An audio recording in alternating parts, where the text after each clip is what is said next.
لیکن ہماری سوچیں حسین علیہ السلام پہ ہے. جو حسین علیہ السلام کے ساتھ ہوا یہ غلط تھا. ہم اس ظلم کے خلاف کھڑے ہیں. احتجاج کو ماتم کہتے ہیں, ان کی محبت میں پیاس کو سبیل کہتے ہیں, ان کی محبت میں کھانا کھلانے کو لنگر کہتے ہیں, ان کی محبت میں کپڑے سول والے پہننے کو ہم لباس کہتے ہیں. ہم ان کی یاد میں اٹھنے والے کو علم کہتے ہیں, اٹھانے والی تعزیہ کہتے ہیں. اس کا مطلب ہم نے کربلا سے یہ چیزیں لی, لیکن ہمیں جانا ہے ان مجلسوں میں اس پس منظر کی طرف جس کی وجہ سے کربلا. مجھے اپنی نوجوان نسل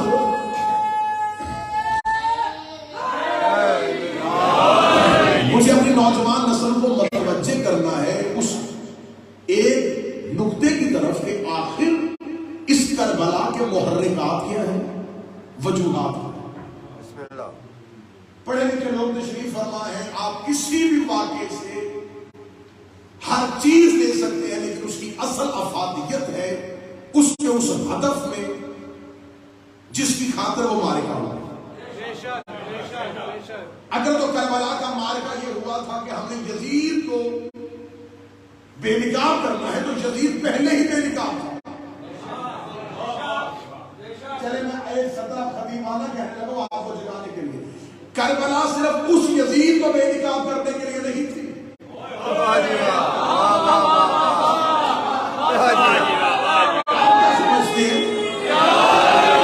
آپ کیا سمجھتے ہیں کہ کربلا نے صرف ایک یزید بے نقاب کیا؟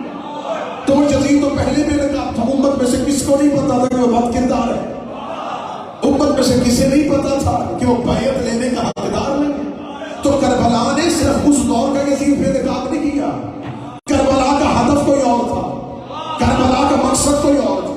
تو لہٰذا اگر تم کربلا کے مکتب کے پیروکار ہو تو تمہیں کربلا سے صرف آگے نہیں چلنا, کربلا سے پیچھے بھی چلنا. تمہیں حسین علیہ السلام کی 10 محرم کے بعد نہیں چلنا, تمہیں حسین علیہ السلام کے اس ہدف کی جانب پڑنا کہ اگر وہ ہدف کیا تھا, وہ مقصد کیا تھا. اب یہاں پر آ کے میری قوم کے ساتھ ایک ستم ظریفی کی ہوئی, ہم نے اپنی سوچ کے مطابق کربلا کا نتیجہ نکالا. ہر ایک انسان کی اپنی 1.5 اینٹ کی مسجد ہے. وہ کہتے ہیں اصل کربلا کا نتیجہ ہمارے پاس. مسئلہ میں کھول کے بیان کر دیں. کربلا ماتم سکھاتی ہے, بالکل ٹھیک نتیجہ. کربلا گریا سکھاتی ہے, بہترین نتیجہ. نہیں کربلا سے صرف ماتم اور گریا نہیں, حسین تو نماز بچانے کے لیے آئے تھے, بہترین نتیجہ. یہ نتیجے ہیں, ہدف نہیں.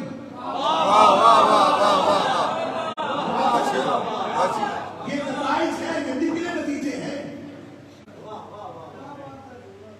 اگر آپ کہیں گے آج مجلس ہوئی تھی, نتیجہ یہ ہے اتنے مومنین ایک دوسرے سے نہیں ملے, مجلس سننے کے لیے اکٹھے ہوئے تھے, باجماعت نماز بھی ہو گئی, مجلس سننے کے لیے آئے تھے, امام حسین کی نیاز بھی چل گئی. تو یہ سارے فائدے ہیں, ہدف نہیں. اگر آپ یہ کہیں کہ آپ نے نماز کا, تو ہر عبادت جو ہے وہ اپنا ایک ہدف معین کیے ہوئے. اگر تو آپ نے نماز اس لیے پڑھی کہ میں نماز اس لیے پڑھ رہا ہوں کہ لوگ پڑھ رہے تھے, آپ نے نماز اس لیے پڑھی کہ میں پوری ذمہ داری کے ساتھ, اگر آپ نے نماز اس لیے پڑھی کہ جنت ملے گی, تو یہ بھی فیض نماز ہے, مقصد نماز نہیں. ہائے ہائے ہائے.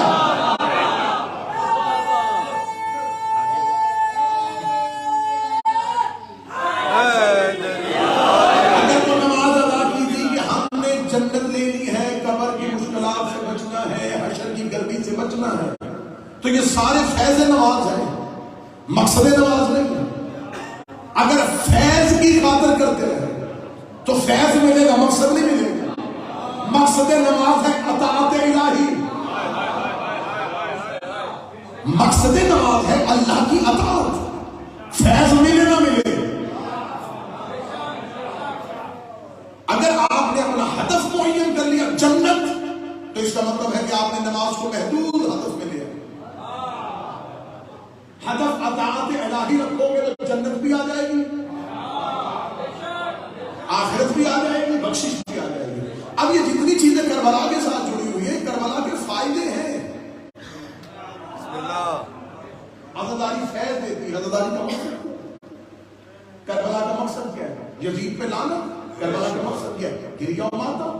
یہ سارے کے سارے فائدے ہیں، فیض ہیں مقصد کربلا. مقصد کربلا وہ ہے جس میں کربلا کا راز چھپا ہوا ہے. موضوع پسند ہے.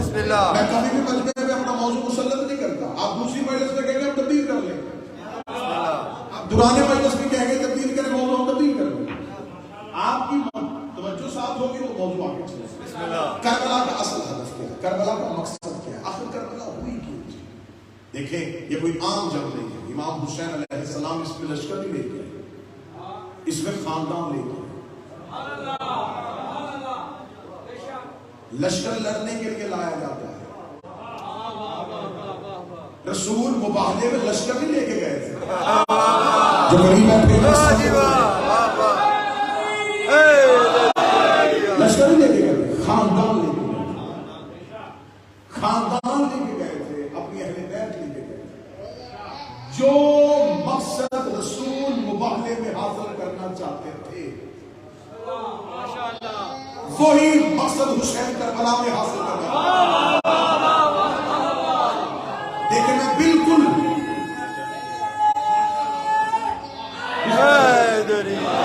امام حسین علیہ السلام نے کربلا میں کسے لے کے گئے؟ جنگجو لے کے گئے، لشکر لے کے گئے.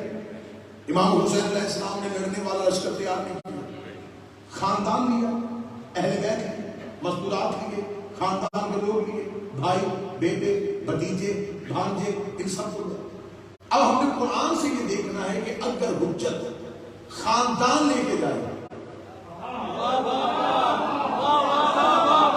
تو مقصد کیا ہوگا؟ بدر میں رسول خاندان ہی لے کے گئے، احد میں خاندان لے، خیبر میں خاندان لے. ہم نے پوری اسلام کی جب ہسٹری پڑھی رسول کی بعثت سے لے کے رسول کی رحلت تک، مجھے ایک ہی واقعہ ایسا ملا جس میں نبی خاندان لے کے گیا، وہ تھا مباہلہ. میں نے قرآن سے پوچھا رسول مباہلے میں حاصل کیا کرنا چاہتے تھے؟ خدا نے کہا آپ مجھے بتاؤ رسول کیا لینا چاہتے تھے؟ میں نے اسے کہا تھا آج لشکر نہ لے کے آنا، آج علی سے کہنا ذوالفقار نہ لے کے آئے، آج علی سے کہنا میدان جنگ میں رزم غضب کی فناؤں میں نہ آئے، آج علی کو سال تلوار اور ذوالفقار کے ساتھ نہیں لے کے آنا، آج انہیں خاندان لے کے آنا ہے. بناؤ کو نسانہ و نساء کو انفسنا و انفسکم. میرے اللہ تو نے خاندان بلایا کیوں تھا؟ فرمایا ثم نبتہل فنجعل لعنت اللہ علی الکاذبین، کیونکہ میں نے جھوٹوں پہ لعنت کرنی تھی، میں نے جھوٹوں کو بے نقاب کرنا تھا. اس کا مطلب قرآن نے بتا دیا جہاں حجت خاندان لے کے جائے وہاں مقصد جھوٹوں کو بے نقاب کرنا.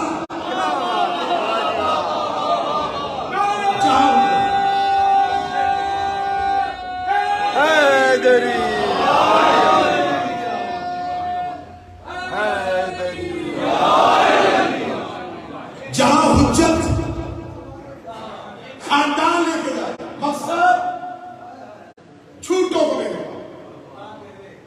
اس کا مطلب ہے کہ حسین علیہ السلام اس مقصد میں بے نقاب کرنا چاہتے تھے کسی ایسے نظام کو جو جھوٹ پر مبنی تھا.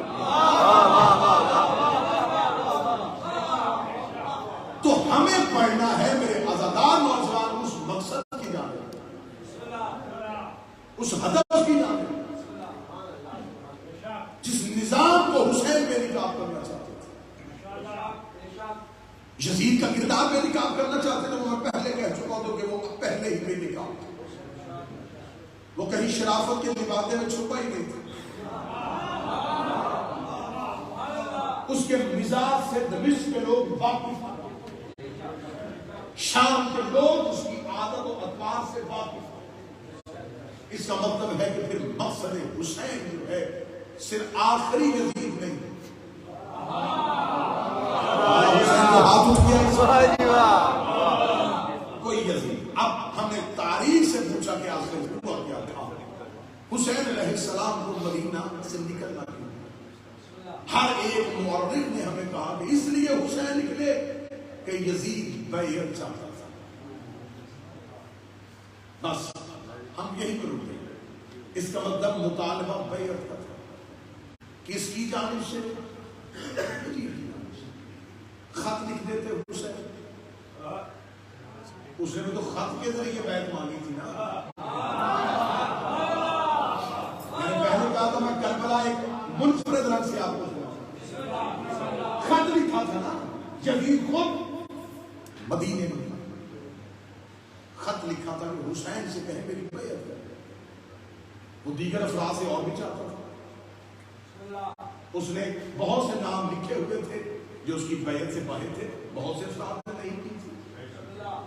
اس نے کہا حسین میری بیعت کرتے. حسین علیہ السلام ایک خط کا جواب خط میں لکھ دیتے کہ میں بیعت نہیں کرتا.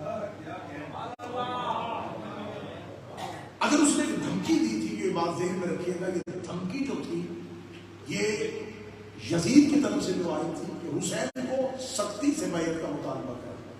جو دھمکی قتل حسین کی آئی تھی وہ دربار سے مروان نے دی تھی. قتل حسین. اب یہ قتل امام حسین علیہ السلام کا مشورہ ولید کو، حاکم مدینہ کو، گورنر مدینہ کو جو دیا گیا تھا وہ مروان کی جانب سے تھا. حسین علیہ السلام چاہتے تھے یہ جتنا بھی زور لگا لیں مدینے میں قتل حسین ممکن ہی نہیں تھی. تو اس کا مطلب ہے کہ مقصد سفر حسین جو تھا جو 6 ماہ میں مستقل تھا، اس 6 ماہ کی انقلابی تحریک کے پیچھے کوئی بہت بڑا نتیجہ چھپا.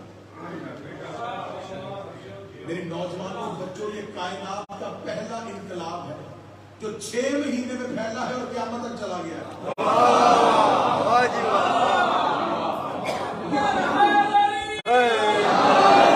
یہ پہلا انقلاب ہے جس کی تیاری 6 ماہ. نتیجہ کیا ہوا؟ امام حسین علیہ السلام سے بیعت مانگی گئی. اب ہمیں یہی پہ رکنا ہے اور یہی پہ اپنے نوجوان بچوں کے ذہن بنانی ہے کہ یزید بیعت کس کی چاہ رہا تھا. یزید بحیثیت بادشاہ بیعت نہیں مانگ رہا تھا. وہ خلیفۃ الرسول بننا چاہتا تھا. اگر تو وہ بادشاہ ہونے کے لیے بیعت چاہتا تھا تو وہ بن چکا تھا. جس کے بیلٹ باکس سے 10 لاکھ ووٹ نکل آئے اسے ایک کی ضرورت کیا ہے؟ اس کو ووٹ پڑ چکے تھے. وہ تخت خلافت میں بیٹھ چکا تھا. وہ بادشاہت مضبوط کرنے کے لیے حسین سے بیعت نہیں مانگا. اب یہاں اگر پہلی تمہید میں آپ نے ساتھ دیا تو یقین کیجیے گا سفر بڑا آسان ہو جائے. یزید بادشاہ بننے کے لیے حسین سے بیعت نہیں مانگا، خلیفۃ رسول بننے کے لیے مانگا. اگر خلیفۃ رسول بننا چاہتا تو جب 18,000 مفتیوں نے فتویٰ جاری کر دیا تھا تو اسے حسین کی بیعت کی ضرورت کیا تھی. یزید جانتا تھا کہ ساری دنیا کے علماء میرے حق میں فتویٰ دے دیں، ساری دنیا کے لوگ میری بیعت کر لیں. خلیفۃ رسول ہونے کے لیے محمد کے بیٹے کی بیعت ضروری ہے.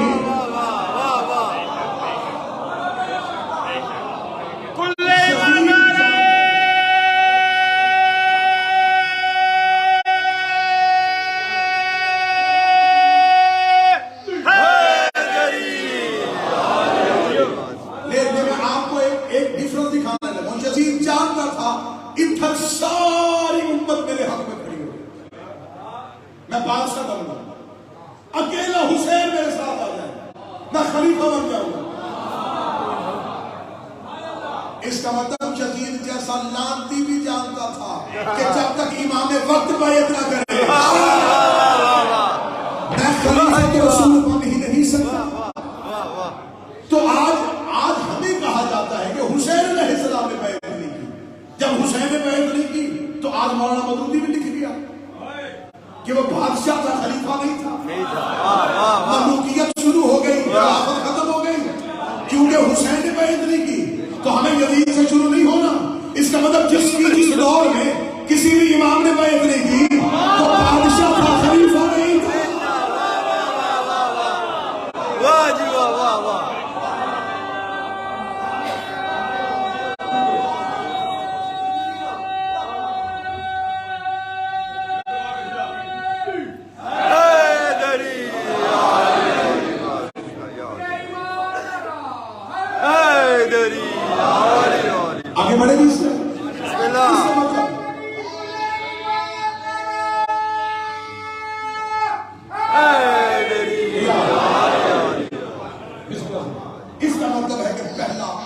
یزید جیسے بدترین حکمران کی طرز حکمرانی سے ایک نتیجہ نکلا کہ اگر امام وقت خاندان رسول کا کوئی فرد بیعت نہ کرے بادشاہ ہوگا، خلیفہ نہیں ہوگا۔ ابن اسیر مان لیا خلیفہ نے، موضوعی مان لیا خلیفہ نے، شبلی نمازی مان لیا خلیفہ نے، آج تعلقاتی مان رہا ہے خلیفہ نے، فضل رحمان مان رہا ہے خلیفہ نے، ڈاکٹر جمیل مان رہا ہے یہ خلیفہ نے، سارے مان رہے ہو خلیفہ نے، خلیفہ نے، خلیفہ نے، کیوں نہیں ہے؟ حسین نے بیعت نہیں کی تو اس کا مطلب ہے حسن نے معاویہ کی بیعت نہیں کی، خلیفہ نے۔ بچنے کا ہاتھ یہی میں کہہ دوں، تین خلفاء کی علی نے بیعت نہیں کی، خلیفہ نے۔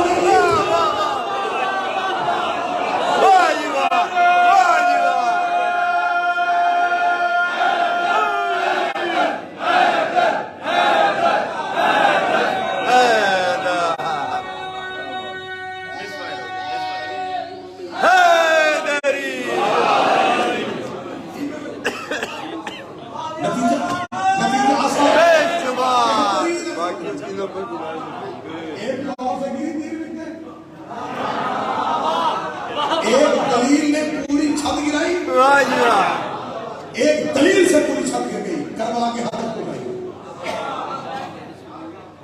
پہلا ہدف معین ہو گیا کہ حسین علیہ السلام نے اس معرکے سے خلافت کے ستون گرا کے پوری چھت زمین ہو گئی۔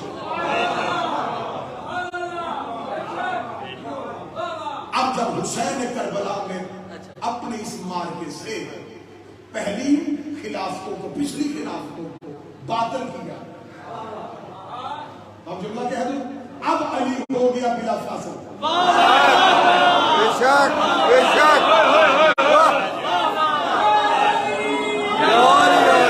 بلا فاصل، کیونکہ گرا دے حسین، وہ ستون گرا دیے جو مصطفیٰ علی کے درمیان۔ آگے ہو دوسرا ہدف، امام حسین علیہ السلام سے بیعت کا نکالنا ہے۔ امام حسین نے کہا میں نہیں، اور واللہ حسین کے جملے پہ تقریر نشاور میری پوری زندگی کے، حسین علیہ السلام نے یہ نہیں کہا میں بیعت نہیں کروں، حسین نے کہا اس سے کہہ دے مجھ جیسا،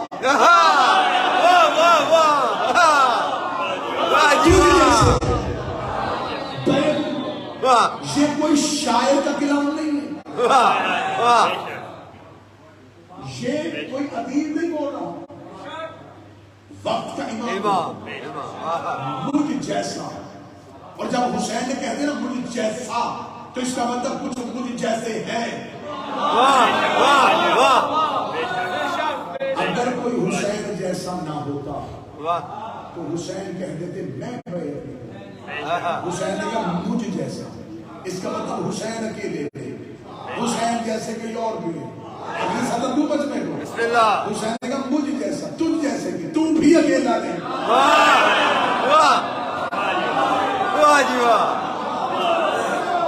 تیرے جیسے مجھ جیسا تجھ جیسے بیعت نہیں کرے گا۔ حسین علیہ السلام کے جملے سے تین نتیجے نکال، مجھ جیسا یعنی کہ حسین علیہ السلام ایک نظام کے نمائندے، ایک سسٹم ہے، حسین علیہ السلام اس کی نمائندگی کرتا۔ تجھ جیسا اس کا مطلب وہ بھی اکیلا نہیں، وہ بھی ایک سسٹم کی نمائندگی کرتا۔ اگلی صدر حسین کا نہیں کرے گا۔ جب حسین علیہ السلام نے کہہ دیا نا کہ مجھ جیسا یعنی کہ میرے نظام میں جتنے بھی ہیں وہ تیرے نظام والوں کی بیعت نہیں کریں گے، تو اس کا مطلب نہ پہلے ہوئی ہے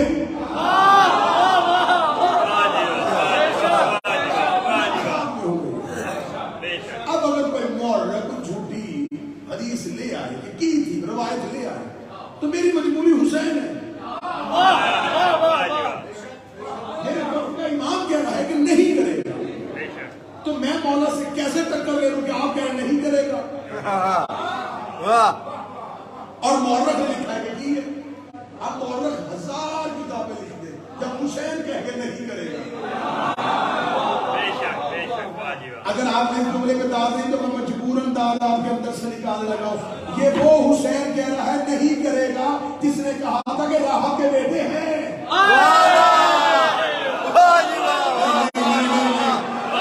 جس نے کہا تھا کہ راہب کے بیٹے ہیں وہ کہہ رہا نہیں کرے گا. جس نے ہے کہا تھا تو اللہ نے نہیں کو ہے میں بدل دیا تھا. جس کی ہے ایسی ہے اس کی نہیں کیسی.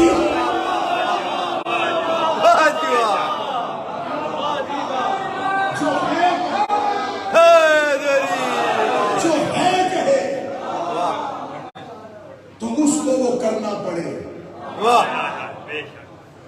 جس کی ہے میں یہ طاقت اس کی نہیں میں کیا ہو. اور ہے آسان ہے نہیں مشکل ہوتی ہے. امام حسین علیہ السلام اگر نہیں کرے گا تو پھر نہیں. اس کا مطلب ہے کہ دوسرا نتیجہ نکلا کہ کربلا کے ایک راز نے بتا دیا کہ کسی بھی دور کی حجت نے کسی بھی دور کی خلافت کے نمائندے کی آگے ہم تمہیں بتائیں گے کربلا ہمیں کیا سکھاتی ہے. کربلا حق ہے. جو حق اور باطل کو یوں دودھ کا دودھ اور پانی کا پانی کر دیتے. 2 × 2 4 ہو جائے گا. لوگ کربلا کو پڑھنا شروع کر دیں. ڈاکٹر اقبال نے راز پڑھنے کے بعد کہہ دیا تھا, بند کر کے کہہ دیا تھا 82 سر شہادت کی اگر تفسیر ہو جائے مسلمانوں کا قبلہ روزہ شبیر ہوگا.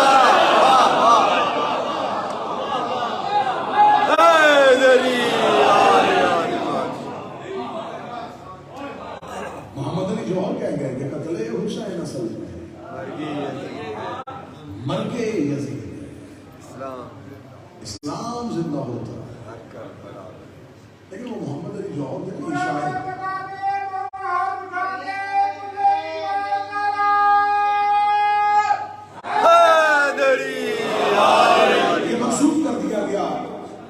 ڈاکٹر اقبال کے ساتھ شیر محمد علی جوہر قتل حسین اسلام وہ ہر کہہ گئے. پھر ایک عددار نے قلم اٹھا لیا. اس نے خوشبو خلد دب گئی خاک شفا کے بعد, جسے اردو الفاظ کی قدر ہے.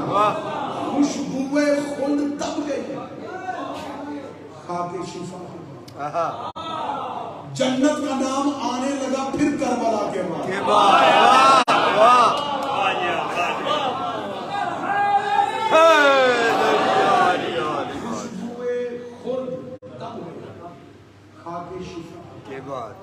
جنت کا نام آنے لگا پھر صبر خلیل ہمت ایوب تذکرہ یعقوب یہ سب تذکرے ہیں ذکر شاہ کربلا کے بعد. ہوتا حسین دنیا میں اگر کوئی دوسرا پھر کربلا بھی ہوتی اس کربلا کے بعد. قبر سے تسلیم یہ روح جو کرے اسلام زندہ ہو چکا بس کربلا.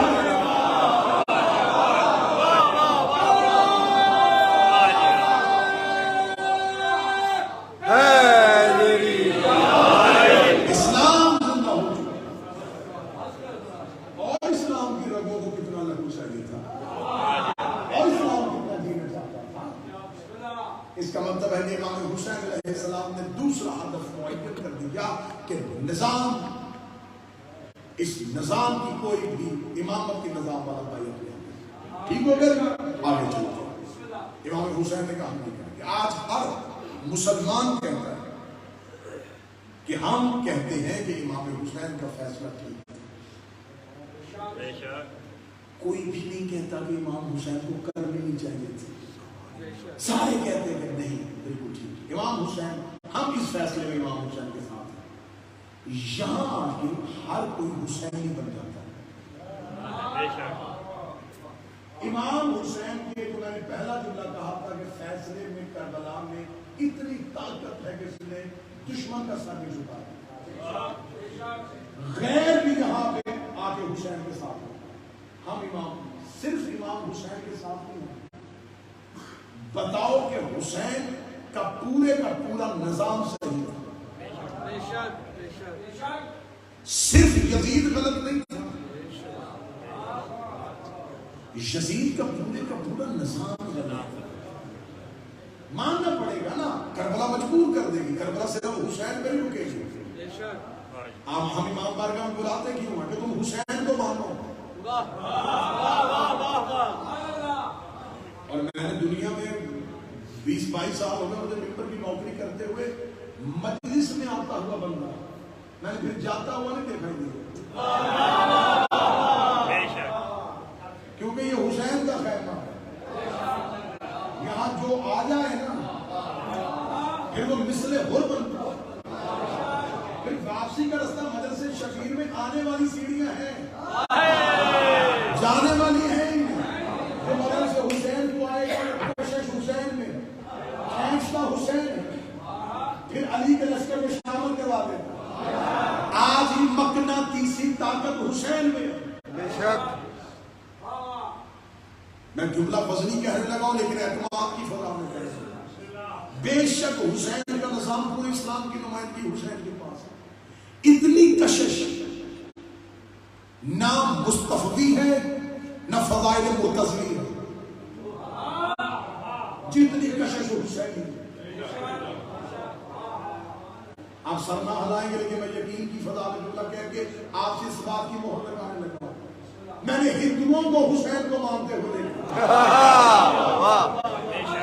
عیسائیوں کو حسین کو مانتے ہوئے, لا مذہب کو حسین کے احترام کرتے ہوئے. اسلام پورے کے پورے اسلام کی جو مقناطیسیت ہے وہ حسین ہے.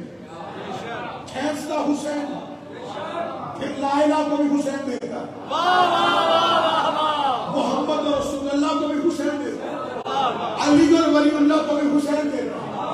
اس کا مطلب ہے کہ کھینچتا حسین ہے پھر توحید بھی حسین منوا دیتا, رسول بھی حسین منوا دیتا, علی بھی حسین منوا دیتا, کشش اکیلے حسین میں بلاتا حسین ہے اور پھر حسین ہی توحید, حسین ہی رسالت, حسین ہی امامت منوا لیتا ہے.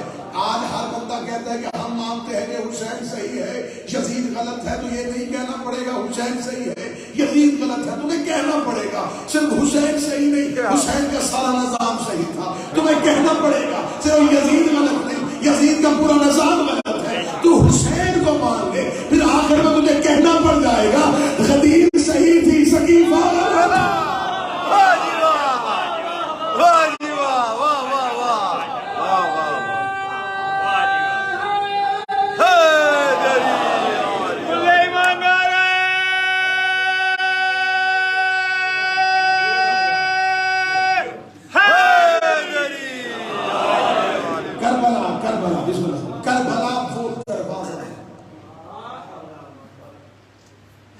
جہاں سے گلی گلی میں نکلتے یہ مدرسے حسین کا دروازہ, یہ امام بارگاہوں کا دروازہ, یہ کربلا کا دروازہ. اس دروازے سے گلی غدیر کو نکلتی اور غدیر والی گلی معراج میں نکلتی.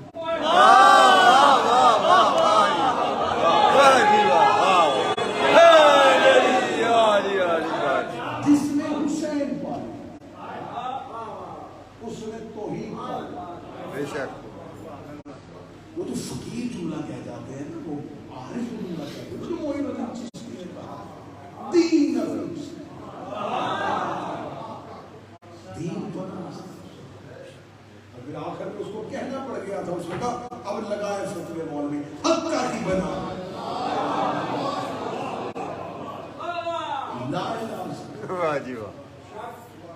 مولوی نے فتووں کے تیر کمانوں میں ڈال دیا. پھینک کو اتنی منزل حسین کے بغیر تو ہی سمجھ کے دکھاؤ. سجدہ حسین میں چھٹی ہے تو ہی امام حسین نے پورے نظام کو بے نقاب کر دیا. یہ نظام بنانے میں ان کو ہائے کیا کہنا, یہ نظام بنانے میں ان کو 90 سال لگے. 50 سال مصطفیٰ کی محنت کے, 40 سال پچھلے مکے سے شروع ہوئے تھے نظام بنانے میں. آپ آج لندن کے مصروف ترین شاہراہ میں بیٹھ کے اس جملے کی باریکی کو سمجھیے گا. 90 سال کے بنائے ہوئے سسٹم کو حسین نے 6 گھنٹے میں تباہ کر دیا.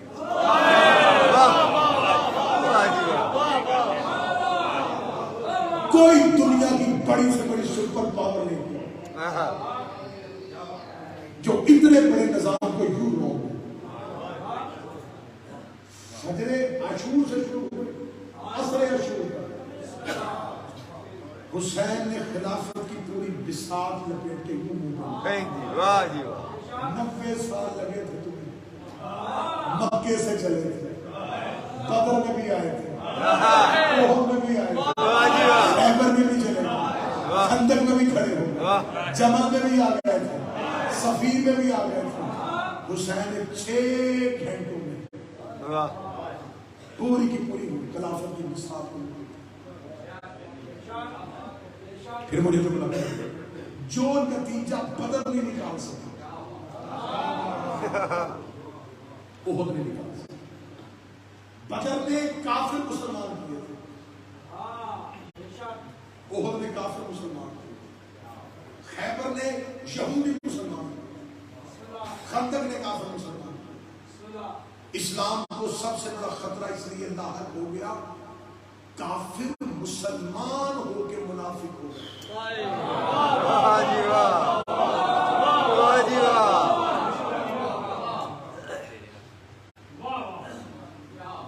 اب یہ زیادہ خطرناک ہو گیا. بہتر تھا کہ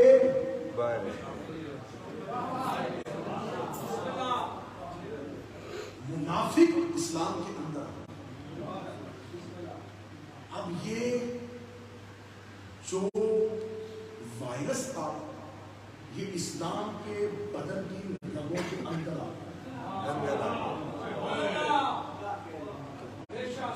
آج سر جوڑ کے کہتے دیکھیں جی اصل میں یہ صرف شیعوں کے بہانے. دیکھیں امام حسن علیہ السلام نے کتنا بہتر فیصلہ کیا تھا.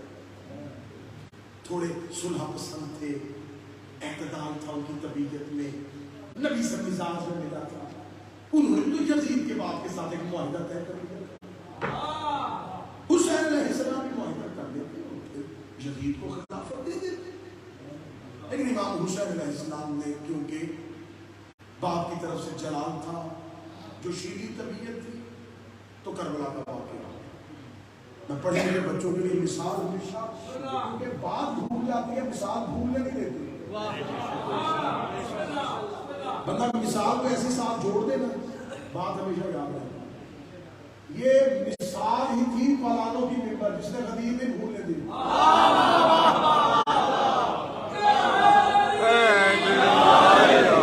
ورنہ تختے بلقیس منگوانے والے آصف بن برزیہ سے زیادہ طاقت تھی میرے رسول کے پاس. پالان اور گھوڑوں پہ زین ہوتی ہے, اونٹوں پہ پالان. رسول نے اونٹوں کے پالان لگوائے تھے. مجھے نہیں پتا مجمع میں کتنے تاریخ نویس لوگ بیٹھے ہوئے, رسول نے اونٹوں کے پالان لگوائے کہ آج کے بعد کبھی بھی اونٹ دیکھو تو علی یاد آئے.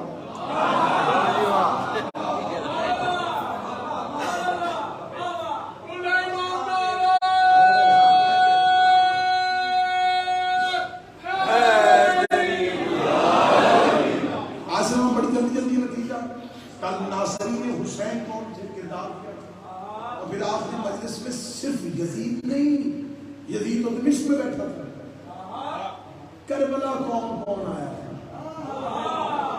کس کس کا بیٹا تھا, کس کس نے کتنی کتنی حدیثیں حسین کے قاتلوں سے آج بھی نہیں ہوئی. یہ تو ہمیں بیوقوف بنایا ہوا کہ ٹھیک ہے یہ شیعہ بھی صرف یزید کے پیچھے لگے ہیں. اور وارداتی اور خطرناک گروہوں کا ایک طریقہ کار ہوتا ہے, جب پورا گینگ ٹریس ہو جائے نا وہ ایک بندہ پیش کروا دیتے ہیں,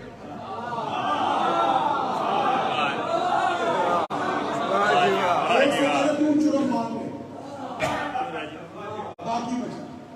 یہ کربلا میں بھی یہی ہوا, پورے گینگ میں سے ایک پیش کیا گیا. پھر ہم نے کیا کہا تھا کہ مولا امام حسین علیہ السلام نے کوئی ایسے ایسے موقع بھی پیدا کرتے ہیں کہ ہم تو لے کے جائیں گے کھوج دشمن کے گھر تک، کون کہاں سے چلا تھا، کس کا بیٹا تھا، کتنا بڑا محدث تھا، کتنا بڑا حافظ تھا. تو قتل حسین میں صرف یزید شریف آخر مجلس میں ہم آئیں گے قاتلان حسین کی بایوگرافی وہ کون سے، دوسری مجلس میں پڑھیں گے ناصرہ ابن حسین، ساتھ دینے والوں کا کردار کہ ہم نے بھی کربلا صرف مانی ہے. یقین کیجیے ہمیں بنی بنائی کربلا ملی جیسی ملی تھی، 6 کو جھولا، 7 کو مہندی، 8 کو علم، 10 محرم شبیہ الجنا، شام غریبہ اور یا حسین گھرو. میں اپنے دل کا درد ہم نے بھی اتنی کربلا کہ باپ دادا بھی ایسے ہی کرتے تھے، بس 10 دن نظرداری کریں اس کے بعد جہاں مجلس ہوگی جائیں گے ذکر حسین سے. ہم نے بھی کربلا کے ان حقیقی ہیروز کو فراموش کر دیا جنہوں نے مشکل وقت میں حسین کا ساتھ دیا.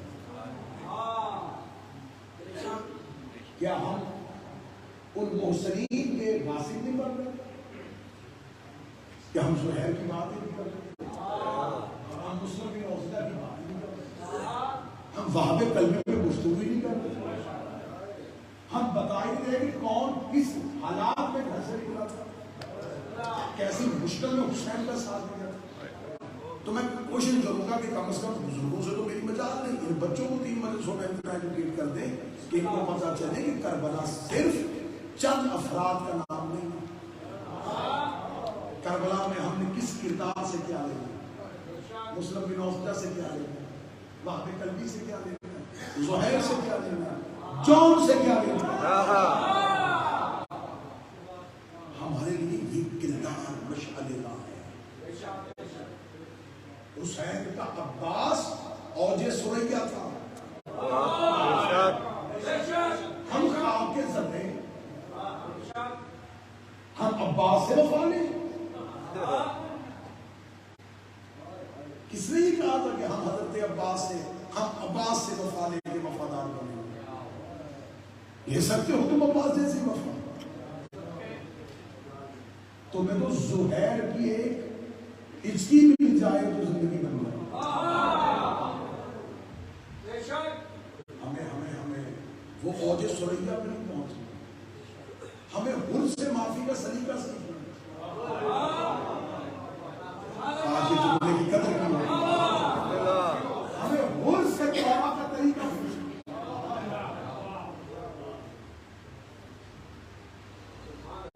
ہمیں پوچھنا ہے حبیب سے کہ کیسے ہوں تو ایمان بلاتے ہیں.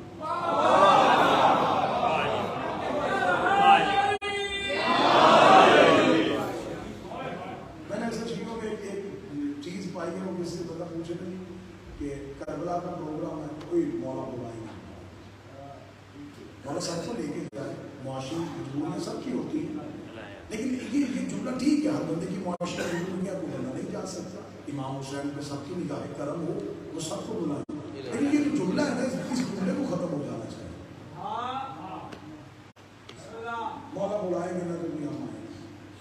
تو میں 2 سال کربلا میں رہا ہوں، میں زائرین کی ہر مجلس میں جملہ کہا کرتا تھا کہ حسین کے بلاوے کے انتظار کے لیے بندے کو حبیب ہونا چاہیے.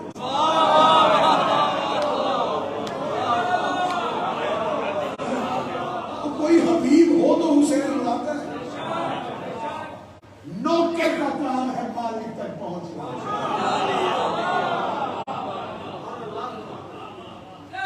حجت تک پہنچنا. ریاست کا کام ہے تمہیں کو تلاش کرنا. طرح طرح کی تبدیلیاں آگے بھائی آگے مجلس شروع ہو گئی، آپ آئے نہیں؟ جی دعوت شریف میں آن لائن دیکھ رہا ہوں. حسین کو آن لائن نظردار نہیں چاہیے.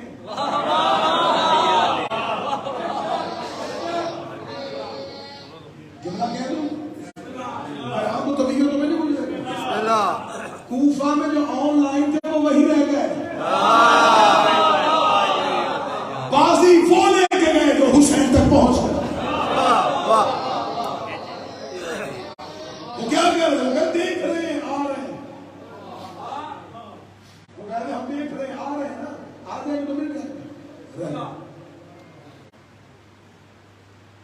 اور ایک حبشی غلام بھی پہنچ گیا تھا اسے. اب مجھے نہیں پتا صدر کی داد کون دے گا. جو سرکردہ تھے اپنے قبیلوں کے سربراہ تھے, تاریخ کے اوپر نام لکھا جاتا ہے. صرف میرے رستہ دیکھ آئیں گے تو چلے جائیں گے. رہ گئے حبشی غلام حسین کی نصرت کے لیے نہیں, حسین کے ناصر کے گھوڑے کی خدمت کے لیے آیا تھا, اور اس کے نام کے اوپر آج علیہ السلام ہے. واہ جی واہ.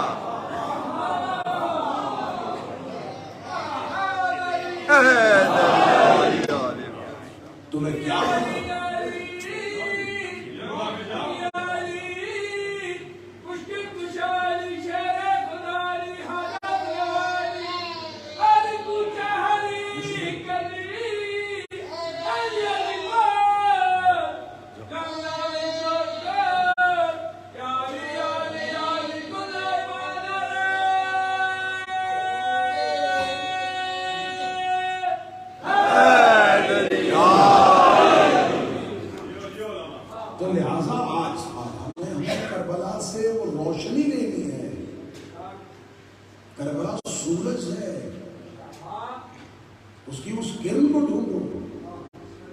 جو تمہارے مقدر کو پلٹے. کربلا کی اس حقیقت کو سمجھو جو ہمیں مثل حر بنائے. صرف کربلا سے بات نہیں, صرف کربلا سے بات نہیں, صرف کربلا سے نہیں. یہ کربلا کے تبرکات ہیں. صرف حسین سے یہ لینا ایسا ہی ہے جیسے مجلس میں آ کے صرف نیاز کھانا. یہ ادباری یہ ماتم یہ روح یہ کربلا کے نیاز ہے. یہ نیاز وہ لے جس نے مقصد حسین کی مجلس سنی. آج بدن سے حسین میں تو بندہ بالکل مجلس نہ سنے, اے نیاز کے ٹائم دروازے میں کھڑا ہوں 10 بندے اسے تانا دیں گے, مجلس سنی نہیں. نیاز کا نام مقصد حسین کی مجلس میں مقصد حسین کو پہچانو گے, پھر گریے والی نیاز ہو, پھر ماتم والا تبادلہ, پھر رونے والی صدیق ہو. مقصد سمجھ کے آنسو نکالو گے تو یہ وہ آنسو ہے جس میں مچھر کا پر بھیگے تو جنت معلوم ہو.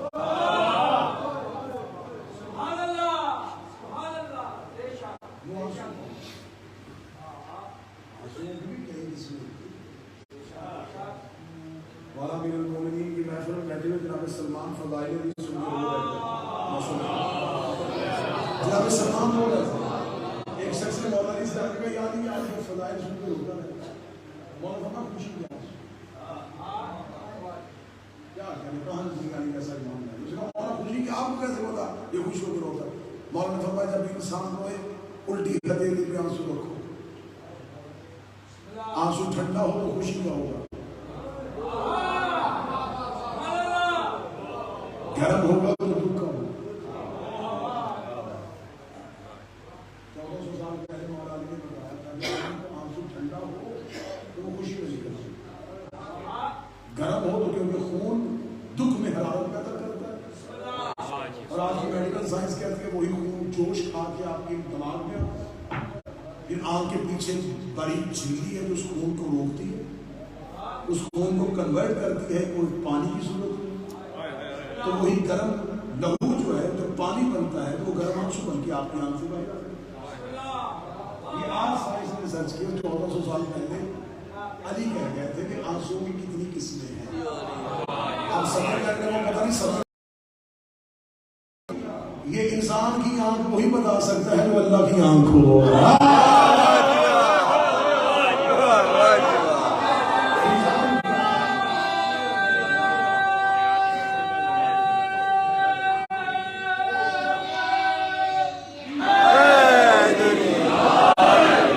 مزاج عین انسانی وہی سمجھ سکتا ہے جو عین اللہ. گفتگو بڑھے گی اور تمام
روحانیت والا ماحول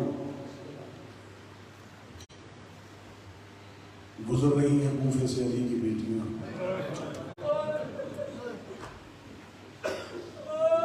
سید الساجدین سے پوچھا گیا تھا کہ مولا سب سے زیادہ دکھ کہاں ہوا؟ تمہارے امام چہاروں کی آواز ہے انصاف میں. سائل نے کہا مولا سب سے زیادہ اذیت کہاں ہوئی؟ فرمایا شام میں. مولا سب سے زیادہ مارا کہاں گیا؟ فرمایا شام. مولا سب سے زیادہ روئے کہاں؟ فرمایا شام. مولا اذیت شام میں، تکلیف شام میں، گریہ شام میں، دکھ کوفے کا کیوں؟ امام رو کے فرماتے شام والیوں کو نہیں پتا تھا کہ یہ زینب تھا.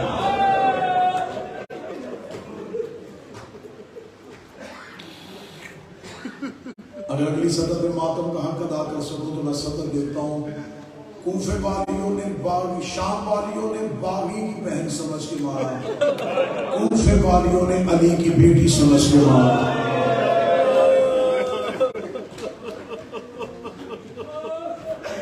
شام کی فاحشہ عورتوں کو کیا پتا تھا کہ بنت علی کون ہے. کوفہ کی عورتیں یہ کہہ کے پتھر مار رہی تھی وہ جسے چلنا نہیں آتا یہ علی کی بڑی بیٹی ہے. کربلا کے بعد پہلی منزل کوفہ. اللہ وقار کو صحت دے، ان کی والدہ کے درجات بلند ہو، میر بانشاہ کے درجات بلند. اس بارگاہ کے ساتھ جڑے ہوئے ہر وہ مومن و مومنات جو اس دنیا سے چلے گئے ان کے درجات بلند ہوں. صدر بحائز ان کہہ دینا کربلا کے بعد پہلی منزل کوفہ آئی. ایک سر نے کئی سروں کا استقبال کیا. جس نے ہائی کہہ دیا ہے سیدہ زینب آپ کا ہائی کہہ دیا. ایک سر نے کئی سروں کا استقبال کیا. جس کو سمجھنے آئی اس کے لیے میں جملہ آسان کر دیتا ہوں. میزبان دروازے پہ تھا، مہمان نیزے پہ تھے. دروازے والے میزبان نے نیزے والے مہمانوں کا استقبال کیا. بے ساختہ مسلم نے نکیر کے سر سے آواز آئی محمد کی بیٹی تجھ پہ میرا سلام، مصطفیٰ کی بیٹی تجھ پہ میرا سلام ہو. بالوں کے اندر چھپا ہوا چہرہ تھا بنت علی کا. میری شہزادی عالیہ نے چھپے ہوئے چہرے کے ساتھ بول کے کہا سجاد میرے ایک دن میں 18 مارے گئے، مجھے سلام کسی نے نہیں کیا. میں کربلا کی اجڑی ہوئی یہاں تک پہنچی ہوں، مجھے سلام کس نے کہہ دیا ہے؟ اگلی سطر معاف کر کے جملہ پڑھنے لگا ہوں. سادات و غیر سادات سیدہ سجاد نے جملہ رو کے کہا اماں چہرہ باہر نہ نکالنا، سامنے چچا مسلم کا سر. مسلم کے سر کا نام آنا تھا. جناب مسلم کی زوجہ عباس کی بہن رقیہ نے اپنے اونٹ سے گر کے مسلم کے سر کے نیچے گئی، رو کے کہتی ہے مسلم نہیں پوچھتی کیسے مارا گیا، مسلم نہیں بتاتی کہ میرا کربلا میں برقع کیسے اترا، مسلم مجھے جلدی سے بتا دے میں نے تیرے ساتھ اپنے 2 بچے بھیجے تھے، کوئی میرے محمد کی خبر ہو، کوئی میرے ابراہیم کا پتہ.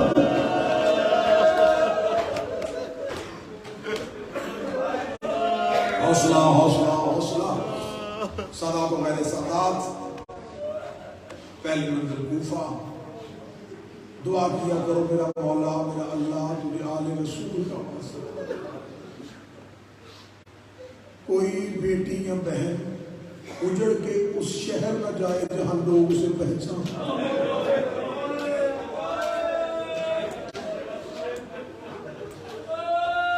کوفے میں شہزادی نہیں تھی. میری شہزادی کوفہ کے بازار میں آئی.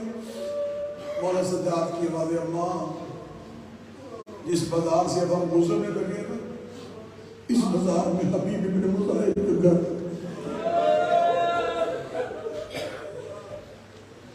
میری ہر آنکھ پہ نظر ہے، ہر آنکھ تڑپ رہی ہے، ہر آنکھ رو رہی ہے. جب کا نامہ اسی بازار میں حبیب ابن مطہر کا گھر ہے اور سب کے ہو جاؤں ولی کی بیٹی رو کے کہتی میرا اونٹ اس کے مکان کے قریب کر، میں حبیب کی زوجہ کو حبیب کا پرسہ دے دوں اور میں سب کی ہو جاؤں میری شہزادی تیرے کئی مارے گئے تجھے کوئی پرسہ دینے نہیں آیا. نوکر کے دروازے کے سامنے سے گزرتے ہوئے رو کے کہنے لگی اونٹ قریب کر، میں حبیب کی زوجہ کو حبیب کا پرسہ دوں. بی بی کا اونٹ جناب حبیب کے مکان کی چھت کے قریب آیا. حبیب کا بیٹا چھت پہ کھڑا تھا. شہزادی نے بچے کو دیکھا، بچے نے بی بی کو دیکھا، 4 قدم پیچھے ہٹتا اپنے چھت کے آخری کونے پہ گیا. بی بی نے پردے کے اندر سے چادر کا پردہ نہیں بالوں کا پردہ، بی بی نے بالوں کے پردے کے اندر سے کہا یا بنیا علیہ علیہ او بیٹا میرے قریب آ. جب بی بی نے کہا نا بیٹا میرے قریب آ، کون بندہ ہے جو ماتم کرے گا اور پورے رستے بستر تک روتا ہوا جائے گا. جب بی بی نے کہا بیٹا میرے قریب آ، بچہ 4 قدم پیچھے ہٹا. بی بی دیکھ کے کہتی بچہ میں تجھے بلا رہی ہوں تو آ کیوں نہیں رہا؟ اور رو کے کہتا میں نے پہلی بار کوئی مستور قیدی دیکھی ہے، میں نے آج تک مردوں کے ہاتھ بندھے ہوئے دیکھے تھے. اللہ جانے کسی جرم میں قید ہو گئی ہے، اللہ جانے تیرا چھڑوانے والا کیوں کوئی نہیں تھا. میں نے پہلی بار کوئی عورت قیدی آج 2023 میں بھی قانون ہے اور تو بہت بڑھیا نہیں پہنا. بڑے سے بڑے جرم میں ہو عورت کے ہاتھ عذاب ہے. ہاتھ پابند تھے علی کی بیٹی کے. حبیب کا بیٹا دیکھ کر میں نے پہلی بار کوئی عورت قیدی دیکھی ہے. بیوی دیکھ کر تو چھت پہ قیدیوں کا تماشا کیوں دیکھ رہا ہے؟ کہتا میں کبھی نہ دیکھوں، میں تو چھت پہ آیا تھا اپنے بابے کا رستہ دیکھنے کے لیے. دیکھ کہتی کہاں گیا تیرا بابا؟ کہتا عراق گیا تھا. ہمارے مولا عراق آئے ہوئے ہیں. ہمارے مولا نے نینوا کے جنگل سے میرے بابے کو خط لکھا تھا. میرا بابا میرے مولا سے ملنے کے لیے گیا ہے. میں ہر صبح چھت پہ کھڑا ہو کے عراق کا رستہ دیکھتا ہوں کہاں سے میرا بابا آ رہا ہوگا. بیوی دیکھ کے کہتی بیٹا اس سے پہلے کہ میرا اونٹ تیرے مکان کے قریب سے گزر جائے جلدی کر اپنی ماں کو کہہ تجھے بازار میں کوئی کہتر بلا رہی ہے. چل کر اپنی ماں کو کہہ تجھے بازار میں کوئی کہتر بلا رہی ہے. حبیب کا بیٹا دیکھ کے کہنے لگا بیوی تجھے نہیں پتا میری ماں علی کی بیٹی کی کنیز ہے. علی کی بیٹی کی کنیز سے کبھی چھتوں پہ نہیں آیا کرتی. شہزادی دیکھ کے کہتی اچھا بیٹا پھر تیری ماں جانے، تیری ماں کا مقدر جانے. بیوی کا اونٹ 4 قدم آگے بڑھا تھا. یہ حبیب کے سر نے نیزے سے پرواز کیا، اپنے مکان کی چھت پہ آیا. اپنے بیٹے سے کہتا ماں کو کہ آگے لگا برقعے کو، دروازے پہ علی کی بیٹی آ گئی ہے. حبیب کی زوجہ سے چادر قسم لی. حبیب کی زوجہ ننگے سر ننگے پاؤں دوڑی بازار میں آ کے علی کی بیٹی کا اونٹ دیکھا. 4 سال کی قیدر کو دیکھا. آگے چلتے ہوئے خون ہونے والا سجاد دیکھا.